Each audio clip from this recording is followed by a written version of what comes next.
کھانے میں گوشت بھی ہوتا تھا۔ غار حرا میں قیام کے دوران کچھ لوگ وہاں سے گزرتے اور ان میں سے کچھ مسکین لوگ ہوتے تو آپ انہیں کھانا کھلاتے۔ غار حرا میں آپ عبادت اس طرح کرتے تھے، روایات میں ان کی وضاحت نہیں ملتی کہ آپ کس طرح کی روایات کیا کرتے تھے۔ علماء اکرام نے اپنا اپنا خیال ضرور ظاہر کیا ہے۔ ان میں سے ایک خیال یہ بھی ہے کہ آپ کائنات کی حقیقت پر غور و فکر کرتے تھے، اور یہ غور و فکر لوگوں سے الگ رہ کر ہی ہو سکتا تھا۔ اور جب میں یہ واقعہ آپ کو پڑھ کر سنا رہی ہوں تو میرے تصور میں وہی وقت آ رہا ہے جب اللہ تعالیٰ کے فضل و کرم سے اور اللہ تعالیٰ کی دی ہوئی طاقت اور حکمت سے اللہ نے ہمیں غار حرا کا دیدار کروایا۔ کتنی مشکل سے ہم وہاں غار حرا تک پہنچے۔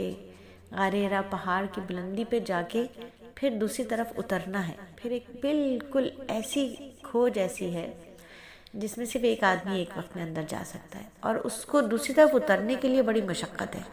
چڑھنا تو ہے ہی مشقت، لیکن سعودی گورنمنٹ نے ابھی ماشاءاللہ وہاں سیڑھیاں بنوا دی ہیں، لیکن اتنی نہیں ہیں وہ سیڑھیاں کہ پورا غار تک آپ سیڑھی سے جائیں۔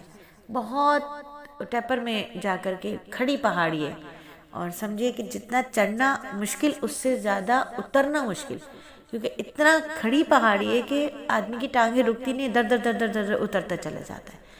تو چونکہ جب ہم نے سیرت مبارکہ کا سبق پڑھ رہے تھے مدرسے میں، اور پھر اللہ نے وہاں بھیج دیا حج کے سلسلے میں، اور جب ہم غار حرا پہنچے تو ایک مجھے اس وقت جو تصور آتا تھا وہ یہ تھا کہ غار حرا پہ، کیونکہ غار حرا جاتے وقت ہی اماں خدیجہ کو جو ہے وہ جنت میں ایک بہترین محل کی خوشخبری حضرت جبرائیل علیہ السلام کے ذریعے اللہ کے نبی نے دی تھی کہ وہ کس طرح غار حرا پر چڑھ رہی تھی۔ اس تکلیف کو اللہ رب العزت نے جبرائیل علیہ السلام کے ذریعے سلام کی خوشخبری دے کر دور کرنے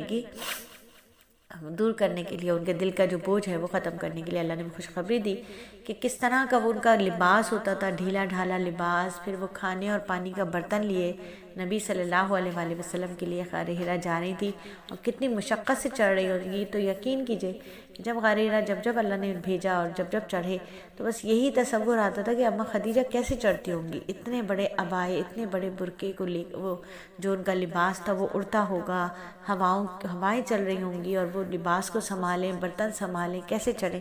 تو حسین منظر تھا۔ تو وہی منظر